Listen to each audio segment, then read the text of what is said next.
Oh ma sœur, tu as les clés de la pureté, de la piété. Oh ma sœur, tu t'es confiée à Allah et son messager. Oh ma sœur, tu as les clés de la pureté, de la piété. Oh ma sœur, tu t'es confiée à Allah et son messager. Bismillahirrahmanirrahim. Alhamdulillah wa salatu wa salamu ala rasulillah. Dear brothers, sisters and friends, Assalamu alaikum wa rahmatullah. It's my great pleasure and honor to be speaking here at the behest of Coventry University ISOC. I hope what I can say to you this evening does them and you justice. Just as I was arriving here, I was reading about the latest in the whole series of anti-Islamic attitudes that are pervading society in Britain, Europe, and the West in general. And of course, you must have all heard about the European Court ruling on allowing the banning of the hijab in workplaces in Europe, as if it wasn't difficult enough for Muslim women. If it really wasn't difficult enough for Muslim women to find work, to stay safe, to be safe from the Islamophobic, anti-Muslim hatred attacks that have risen over 70% in the capital of this country alone. I remember back in around 2007 and 2008, I had started to say already that it feels like a little bit how the Jews must have felt at the beginning of the rise of the anti-Jewish hatred and the pogroms that followed. And people try to shut me down by saying that this is belittling the experience of our Jewish community in Europe. But it always builds like that. It always starts like that. We're always told that you don't belong. There's a difference between you and the rest of society. The otherization, your dress sense, and of course that's what's being attacked now, Muslim women's dress. Before, the argument always used to be about the niqab, and so many countries, liberal countries, have banned the niqab. Then the argument becomes about halal meat. Is it humane the way that Muslims slaughter? They told the Jews the same thing. The kosher method of slaughter is exactly the same as Muslims. In fact, it's more stringent. You had the dress codes of the women. You had the synagogues. And then in Switzerland, for example, the minarets were banned. The building of new mosques, banned. The very existence of a Muslim, the very connotation of the word that Nick Griffin, the leader of the British National Party, said that not every Muslim is a terrorist, but every terrorist is a Muslim. Doing away with the fact that we had 4 decades of terrorism in this country from the Irish Republican Army, who themselves were victims of being a criminalized community. They were subjected to torture. In fact, the first waterboarding that you ever heard of, it wasn't the Americans doing waterboarding. It wasn't the CIA taking Muslim prisoners and waterboarding them first. It was the British Army waterboarding IRA suspects. Right here in Britain, on our doorstep. There were diplock courts where people were being put through a process where there was no jury. Over 300 people put through a process where there's no jury, just one judge. In Britain, the great land of Magna Carta. This was already happening. The templates were being set. I met people in the city of Derry in Northern Ireland who told me that they've been tortured right here in Britain. Hooded, shackled, sleep deprived, food deprived, put in stress positions. And this became the template. What happened here in Britain became the template for what was going to be practiced upon us, Muslim prisoners, with even more vengeance and hatred because of the otherization. And so think about this. As a Muslim prisoner, held in Bagram, Guantanamo, Kandahar, Abu Ghraib, all the secret prisons that exist around the world that some of you never even heard of, or even here. The idea for any torturer and abuser comes from a place where he regards his quarry, his victim, as subhuman. That's what he does. That's why it becomes so easy. You can't look at somebody, you can't imagine torturing yourself, can you? Can you imagine a replica of yourself and you're beating it and punching it and spitting at it and forcibly shaving its hair off, urinating on it, raping it? Could you imagine doing that to yourself? You couldn't. You'd never do that to a mirror image of yourself. And that's why the famous hadith of the Prophet ﷺ said, Al-mu'minu mira akhi, that the believer is the mirror of his brother. He sees himself in it, and that's why he's supposed to do him no wrong, no harm. But this is precisely what happened. The otherization, when they looked at us as prisoners, and they saw that we had beards, they said, we've got to shave them off by force. And so they did that to us, forcibly, with our hands behind our backs, shackled, tied onto the floor, sheared us like sheep. If they see that you're praying, that your prayer, the nature of your prayer, you don't get down on one knee and put your hands together. You bow your head. You bow, you prostrate, you stand, you sit, according to a formalized, codified set of rules that every Muslim around the world understands from childhood until the grave. Yet they storm into your cell while you're praying and push you down onto the ground, put their foot onto your head and say, I'm your God, here, pray to me. They'll take the Quran in front of that book. To us, at least, to Muslims, it's the unadulterated word of God. To somebody who doesn't believe, perhaps he could afford it some kind of respect, as we should, to anybody's beliefs. But now they're being told that this is their very heart, their essence. If you want to break these guys, go to their faith. So they bring the Quran in front of you and rip it up into pieces and throw it into a bucket used for urination and defecation. And you watch, helplessly, crying with tears in your eyes. Brave men, sometimes, who'd fought the Soviets and defeated them,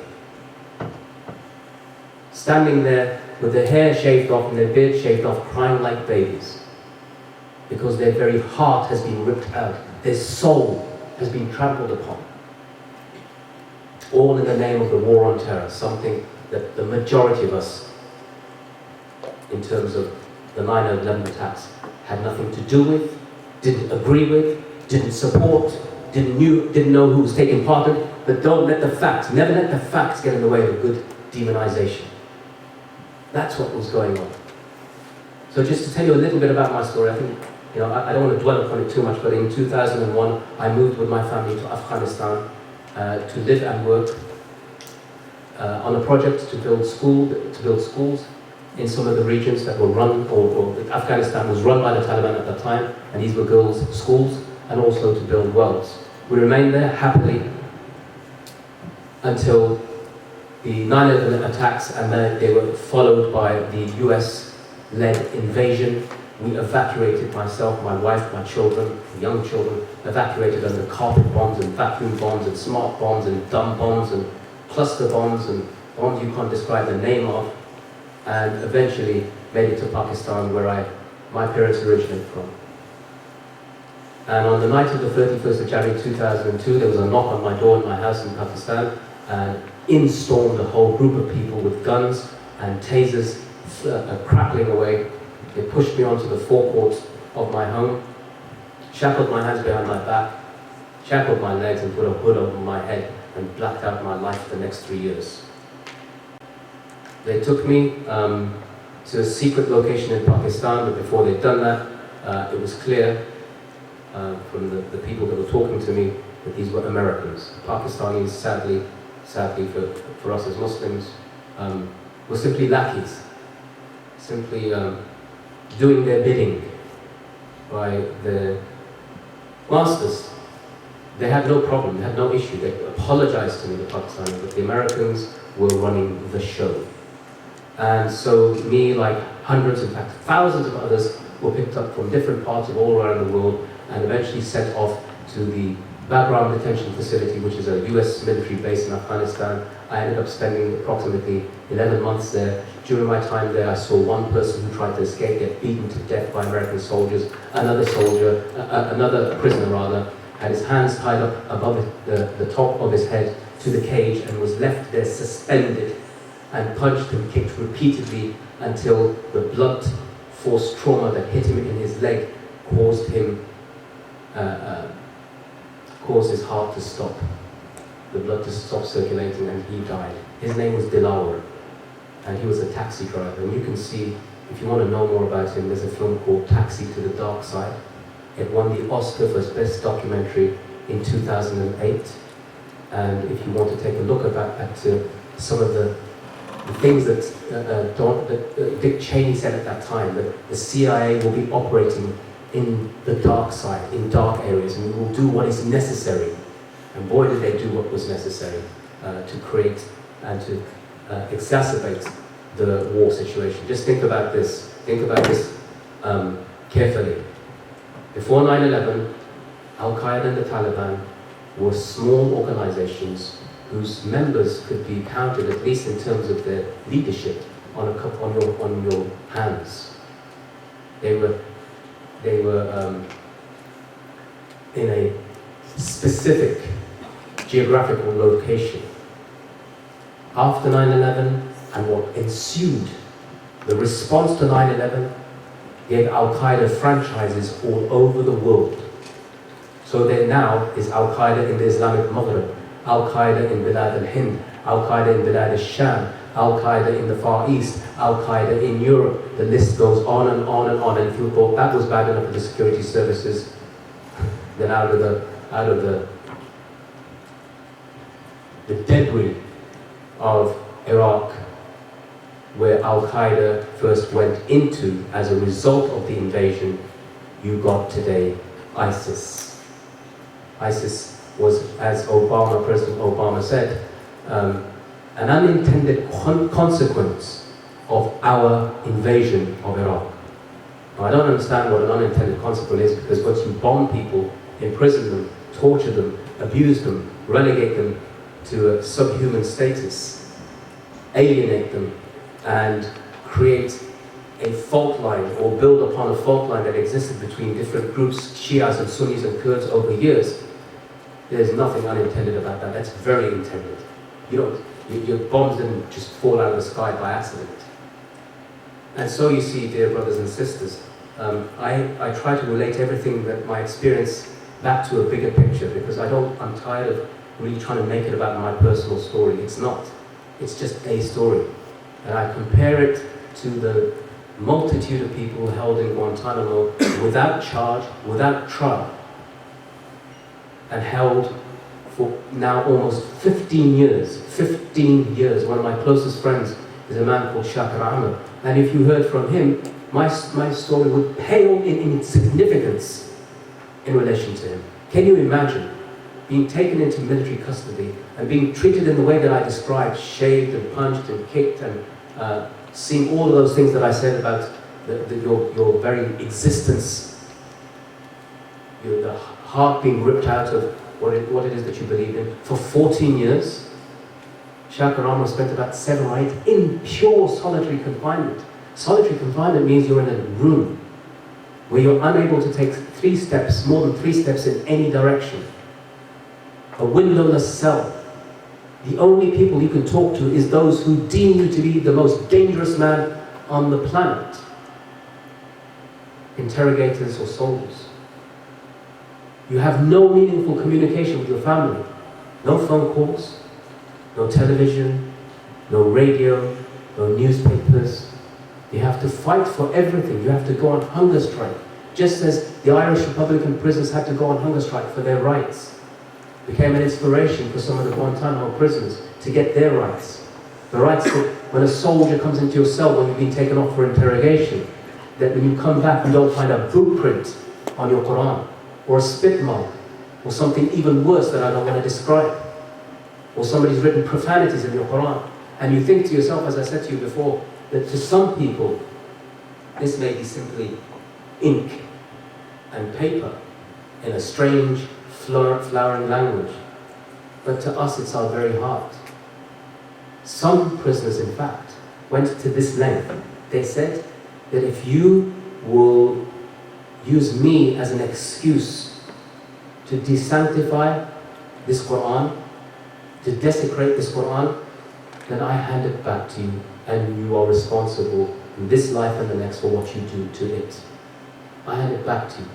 Despite the fact that this Quran is my only solace.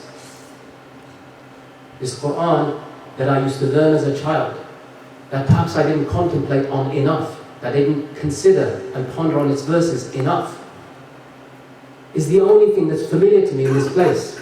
Guantanamo, I remember being west of Ireland. Where's Guantanamo?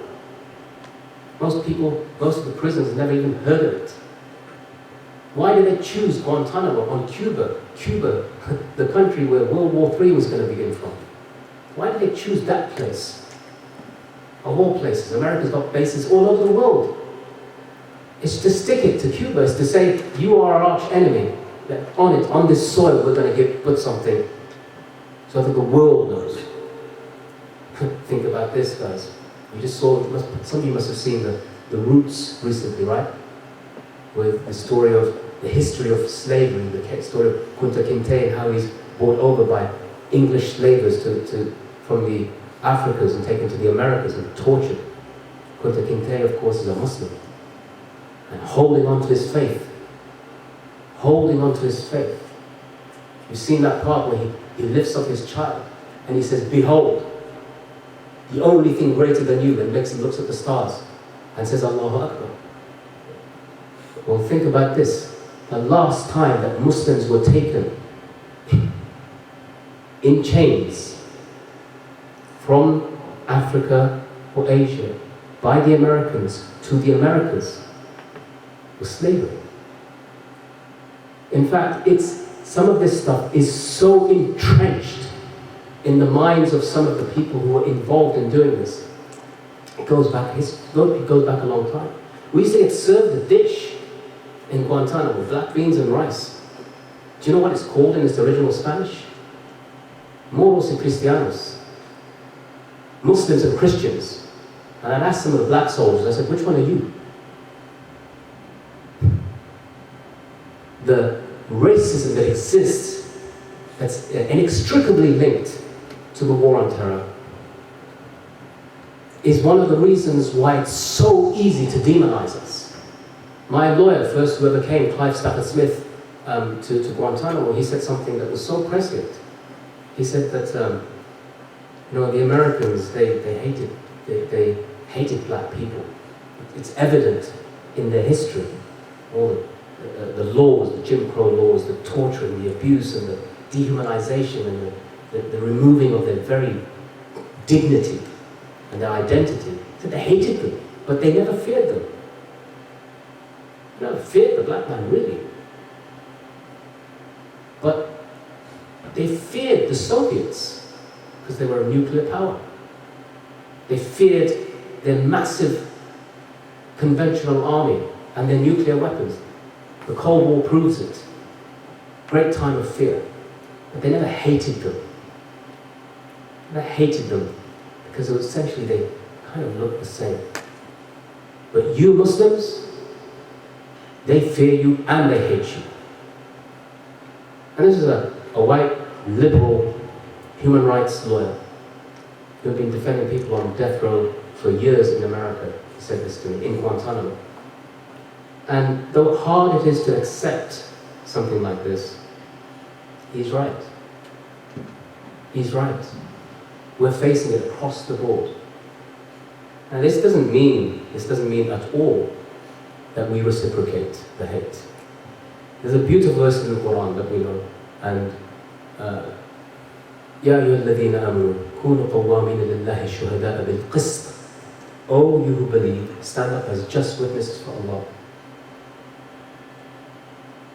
ولا يجرمنكم شنآن قوم على ألا تعدلوا اعدلوا هو أقرب للتقوى. And do not permit your animosity and hatred of a people to cause you to do them an injustice. Be just. That is closer to God consciousness.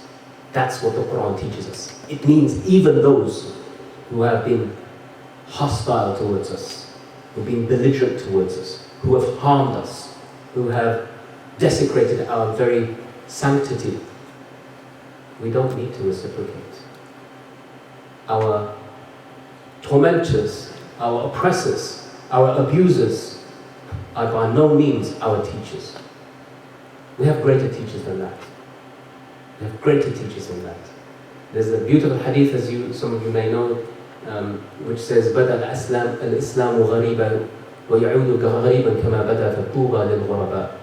That Islam began as a stranger and will return as a stranger the way that it began. So glad tidings for the strangers. Nothing wrong with being strange or different. But that's part of our identity as human beings, to be different. And if it's our difference that can't be tolerated, then we must insist on being more different. And if difference is a reason to abuse us, to torture us, to invade us, to bomb us, to kill us, to rape us, then the stories of the past are enough for us to hold firm.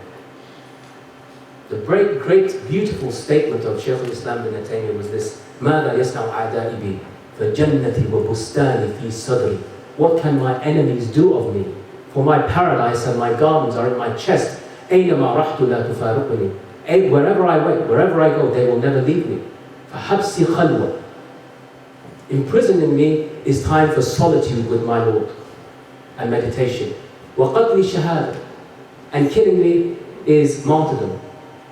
وإخراجي من بلادي سياحة. And throwing me out of my home is tourism. Not terrorism for any Daily Mail people out there, tourism. And so these are our examples to follow. Bear, make friends, befriend your guards and captors, speak to them, let them learn from you, let them drink from your experience. And this is what many of us did.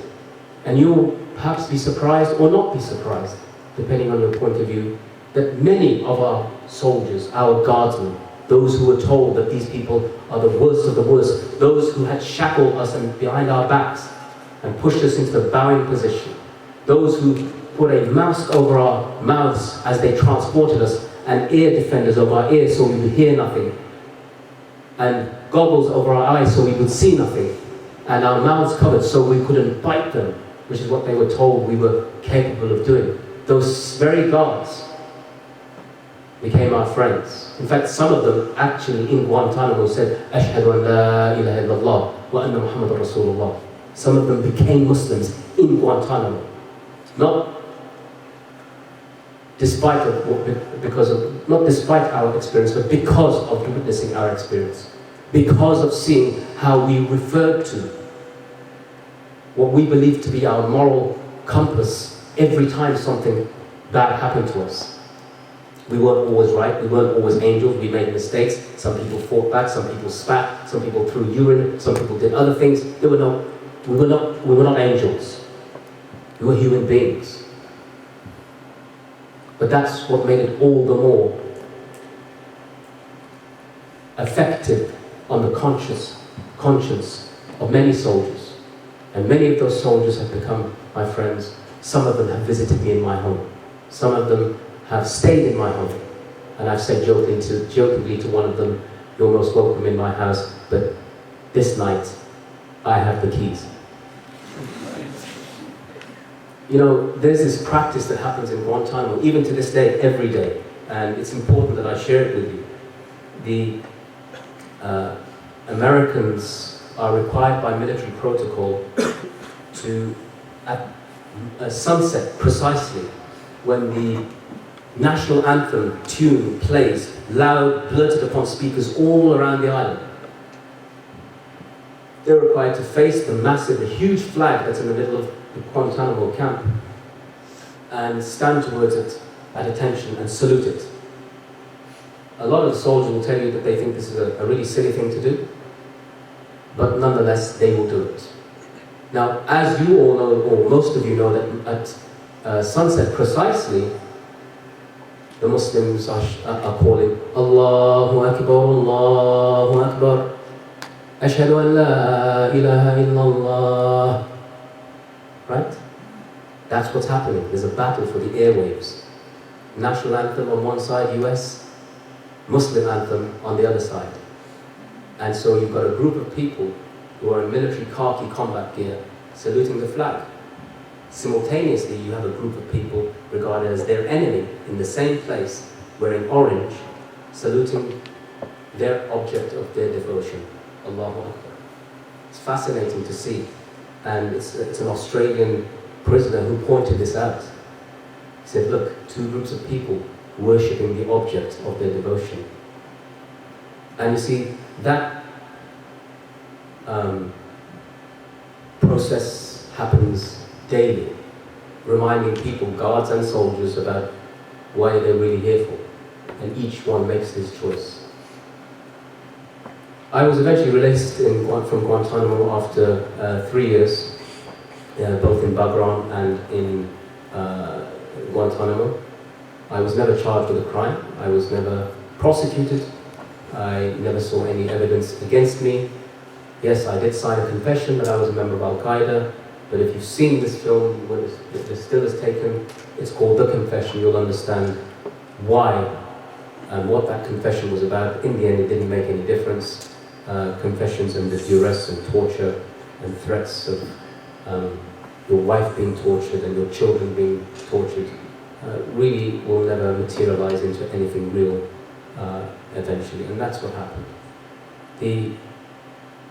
The bigger story for me was two things. One is, why did they take me? Why me? Why not other people? Well, of course, they did take lots of other people, but there's lots of people they didn't take. Two reasons. One is, the British security services had visited my home before I left for Afghanistan, over a year before I left, and had already begun the process of harassment for me. They had come in the case of an individual who I was campaigning for, who had been beaten and tortured and forced into signing confessions from abroad. And it was through that case that I eventually met my lawyer, Gareth Pearce, and she warned me back in 1998 that it was the Irish first, but you can be sure you, the Muslims, are next. Meaning, you will be the terrorist community. And the reason why she said that is because she defended, if you know the cases of Jerry Conlon, the Guildford Four, the Birmingham Six, if you've ever seen a film called In the Name of the Father, it was a terrible miscarriage of justice. Irish people who were picked up and thrown into prison for bombings that were happening in Britain, and ending up spending decades, almost 16 years, for crimes that they had not committed, based upon evidence that had been doctored by the police at that time. She worked to get them released and eventually had all of them exonerated and released. So that's the sort of person that I was talking to. So this was one reason, and the other was that the Americans were flying planes before they dropped bombs. They were dropping leaflets over Afghanistan and Pakistan. Millions of them. You could see them. You could see the planes, and you'd think, what is this? And one American politician described them as falling like snowflakes in December in Chicago. And these leaflets had on them an offer of $5,000 for each person another person hands over. So you can decide whichever person you like or you don't like, that you know or you don't know, and they will do the rest.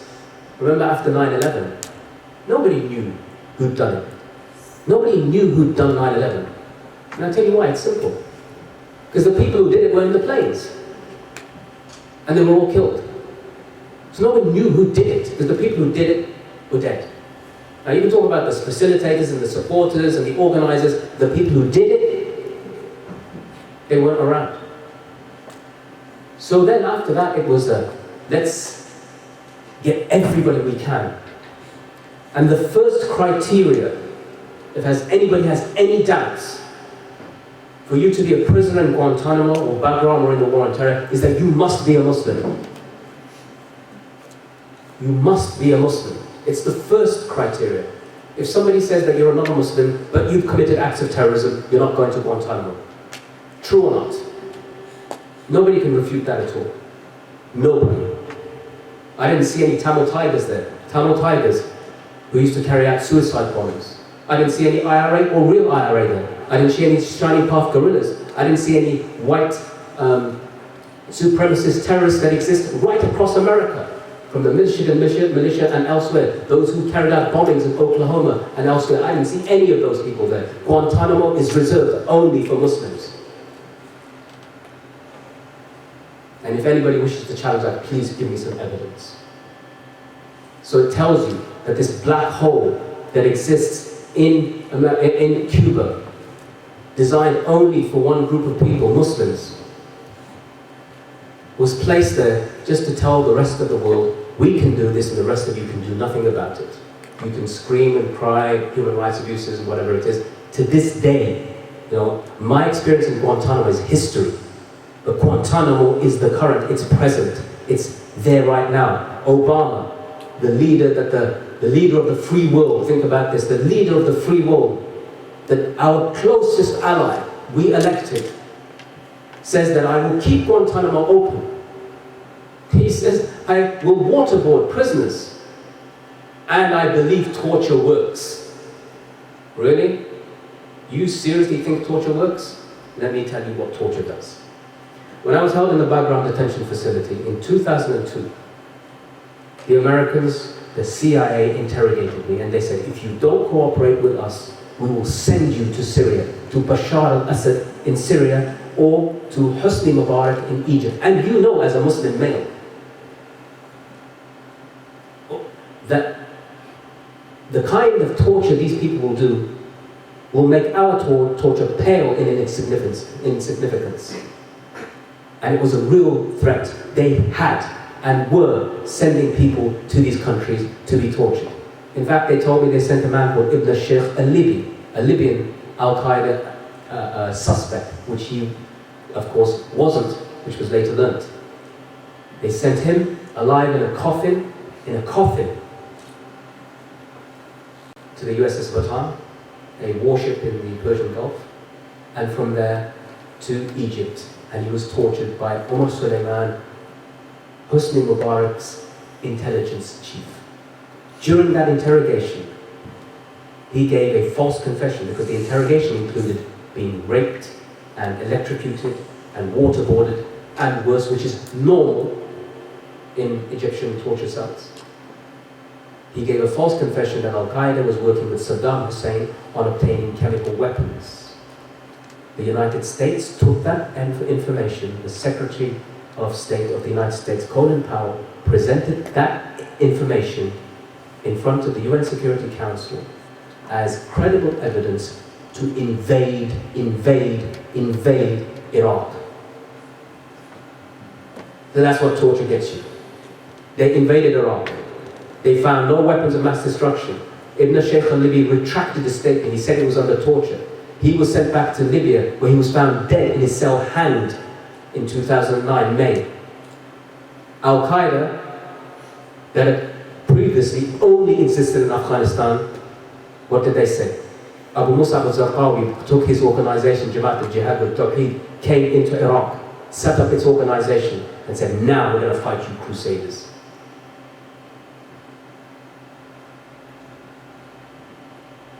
And as a result of it, Al-Qaeda became Al-Qaeda in Iraq. Then they declared themselves to be Islamic State in Iraq after many of their prisoners were imprisoned in camps Buqa and Abu Ghraib, where all those tortures that you've seen across the screens of the world happened, and they formulated ideologies that mixed with Al-Qaeda and with the Baathists. It was all about throwing out the occupier and then fighting the Shias, and then becoming extreme as a result of it, and fighting off the death squads that they faced too. And it became a quagmire of sectarian violence, which spilled over then into Syria. And then eventually they declared Islamic State. The problem isn't what happened there. That when you destabilize a country, don't expect stability. The problem is what we did next. After all of that torture and all of that abuse, we elected a man who says, I believe torture works. You couldn't make it up. You really could not make it up. I gave you the history of what happened with the Irish. The peace only came. Think about what happened with the Irish. I'll just explain it to you. You know, Britain introduced something called internment in 1971. They were imprisoning people without charge or trial and judging them in these deadlock courts I told you, where there's no jury, and just a judge. In addition to that, there were people known as the hooded men. They were torturing people with those techniques I explained to you. That included waterboarding, they included hooding, stress positions, sleep deprivation, food and drink deprivation. And after all of that abuse and torture of these people, they'd imprisoned over a few hundred. The people in the streets of Derry, known to some people as Londonderry, marched, 25,000 of them, against internment in Britain. The British Army was sent to quell the disruption, and they opened fire. They hit 26 of the protesters and killed 14 of them in their own streets, in their own homes. As a result of the torture and the executions, the IRA mounted a campaign that makes Al-Qaeda look like child's play. They killed, has anybody seen the trailer for this film about India, the last viceroy of India? He was killed by the IRA in a bomb. 10 Downing Street was hit by a mortar rocket. The MI5 building was hit by an improvised rocket-propelled grenade. 12 soldiers were killed in one bombing. Another 6 were killed in a bombing in Royal Parks, Harrods, Warrington, the Arndale Shopping Centre in Manchester, Birmingham, 6 people killed, in Guildford another 8 people killed. There were 3,000 people who died in that conflict. And we're told now that Muslims pose the greatest terror threat ever in this country.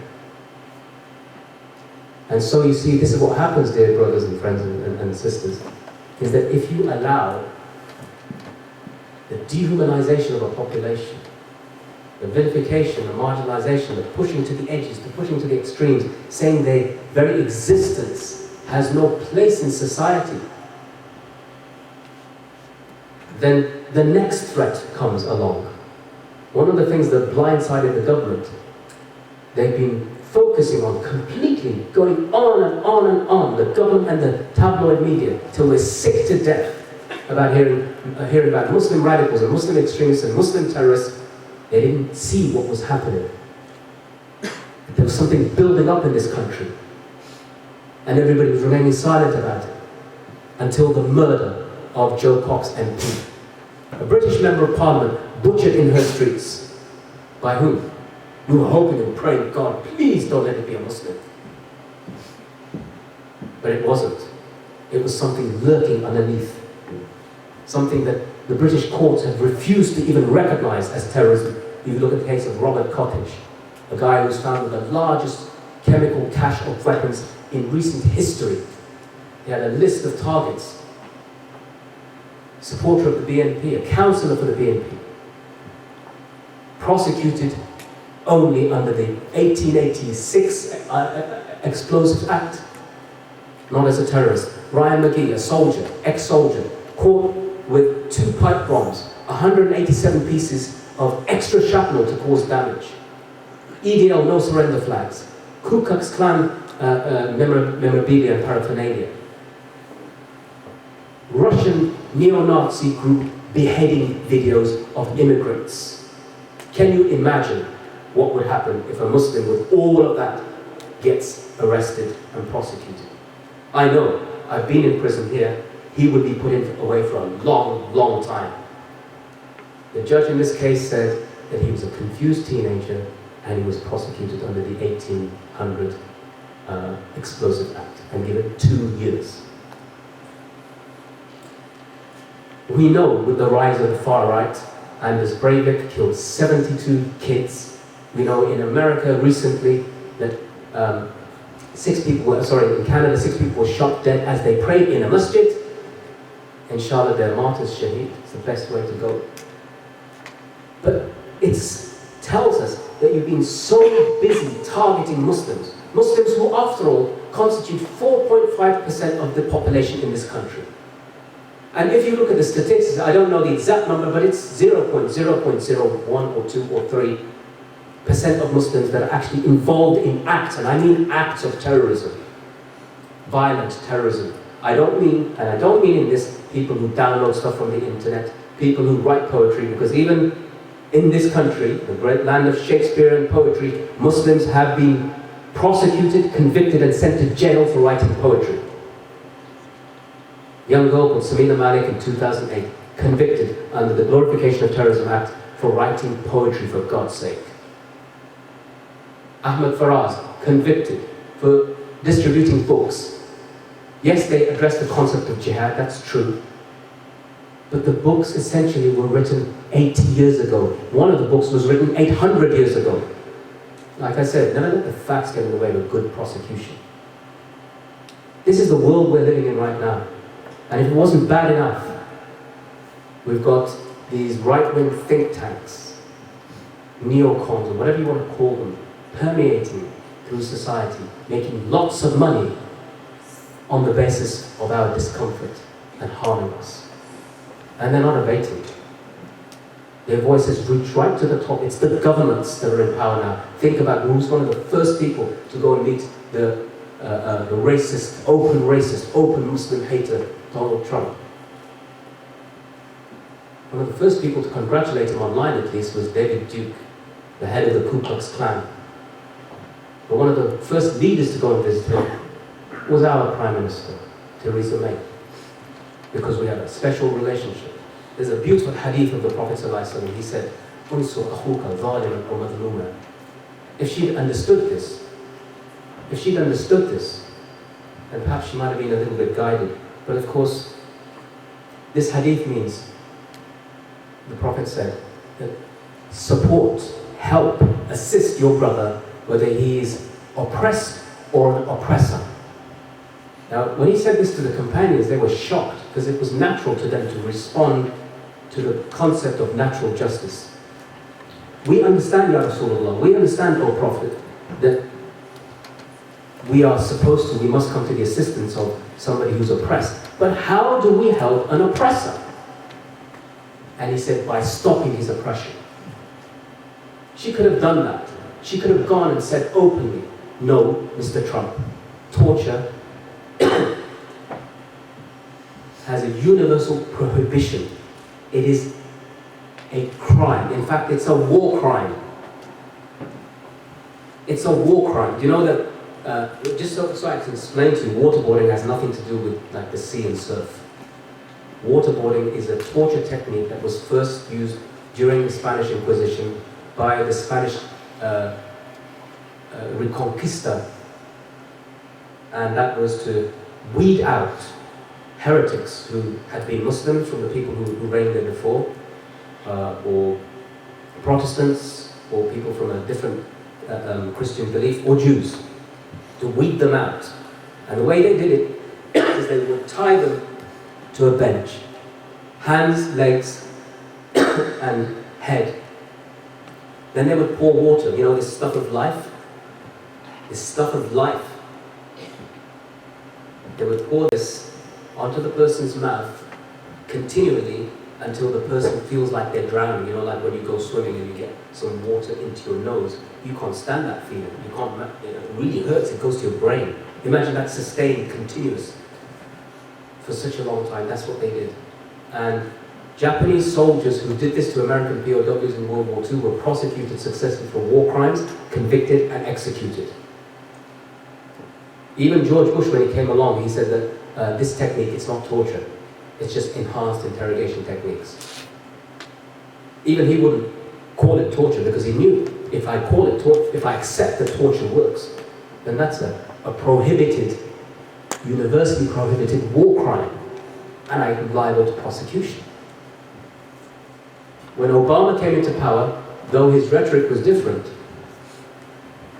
he started killing people. Muslims, again, the only people who killed with the drone program were Muslims in Somalia, in Afghanistan, in Pakistan, Libya, Syria, and beyond. But he said that those people who were involved in waterboarding Muslim prisoners will be immune from prosecution. We won't do any more torture, but those people who did the torture, who carried out the war crimes, will be immune from prosecution. And then so you see, when Obama said that, it was easy for Trump to come along and say, I think talking works. If somebody had prosecuted the CIA agents who had been involved in waterboarding and torture, there's no way Trump could have said that. Because if he says that, if he says if he declares that I'm going to carry out a war crime, he's liable to get arrested. But that's the world where we live in, where you can do what you want. And think about this. I came across this thing, consequences of Guantanamo, Bagram, and torture and abuse. Well, you all know that ISIS did reprehensible things, terrible things to their victims, which included, after all, people who'd come to help the Syrian people, like the aid workers, the journalists, and whatever it is.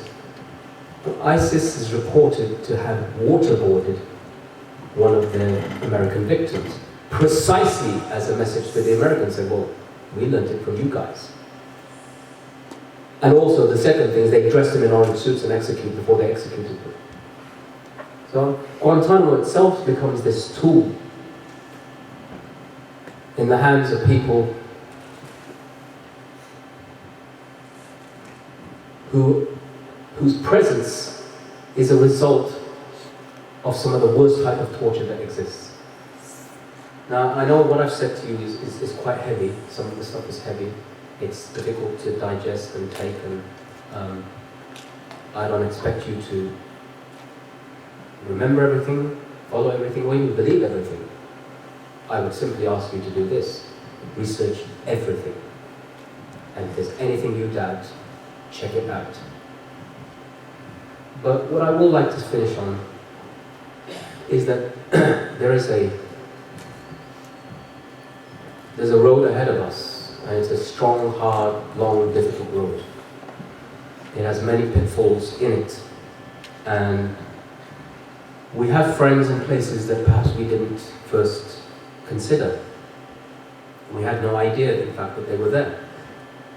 We feel, as a Muslim community, besieged, targeted regularly. And I don't mean outside on the streets. On the streets, people are generally good. But I mean on social media, in the media, elsewhere, where you feel that being Muslim is difficult. It's like, as the hadith said, to hold on to hot coals. But we do have lots of Abu Talibs around. And as you know, so for those who don't know, Abu Talib was the uncle of the Prophet ﷺ. He loved him. He loved him like anything. In fact, the Quran bears testimony to it. إِنَّكَ لَا تَهْدِي مَنْ أَحْبَبْتَ وَلَكِنَّ اللَّهَ يَهْدِي مَنْ يَشَاءُ. That you, O Prophet of Allah, you cannot guide who you love, but Allah will guide whoever He wishes. Abu Talib died as a polytheist. He died as a polytheist. Yet the Prophet loved him. And that love is borne testament to in the Quran forever. So we have lots of people in this country who are not Muslims. And it is okay to love them because the Prophet ﷺ loved his uncle. And to love them for the good that they have done and continue to do, and inshallah will continue to do, to protect and defend those who have been targeted under oppressive measures, laws and attitudes. We need to increase that connection with the people in this country and not isolate and alienate ourselves at a time where, by nature, by necessity, that's exactly what you want to do. If somebody comes and targets you, you just want to go home. You want to go where you feel, I know, I often feel comfortable amongst the Muslim community. Say, anything that I want to do, I'll do it amongst the Muslims. And then we keep it at home. But it's the outside world where we need to reach. And that requires a little bit of courage in a time of fear. We need to build courage. We need to build strength, and there's lots of people out there to assist us. So, I'm going to leave you with these beautiful words of one of the great scholars who was imprisoned, and ask you to remember that the work that I have done and do continually is with the organization CAGE. It was originally called CAGE Prisoners, and we campaigned exclusively in the beginning for people detained in the war on terror without charge or trial and being targeted. We were the first information portal and the go-to place for families, for lawyers, for former prisoners, in order that we can document and campaign for those who are still held there. As time has progressed and as anti-terror legislation has affected every one of us, whether it was the laws that were implemented all during the past 17 years until now, when the prevent duty has become a legal requirement for schools, colleges, universities, prisons, and beyond, to essentially be targeted and spied upon by the state. We have been campaigning and highlighting what this has meant for the Muslim community and beyond. But I'm going to leave you with the words that we used to sing. And I'm not going to sing it now, but I'll simply say them in Guantanamo for our brothers.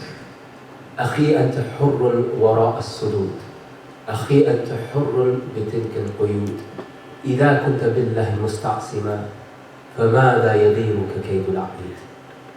My brother, you are free behind these walls. My brother, you are free despite these chains. If you held on to the rope of Allah, then what harm can the schemes of men do to you? Jazakumullah khair. Thank you for listening to me. Subhanallah wa bihamdika, ashhadu an la ilaha illa anta, astaghfiruka wa atubu ilayk.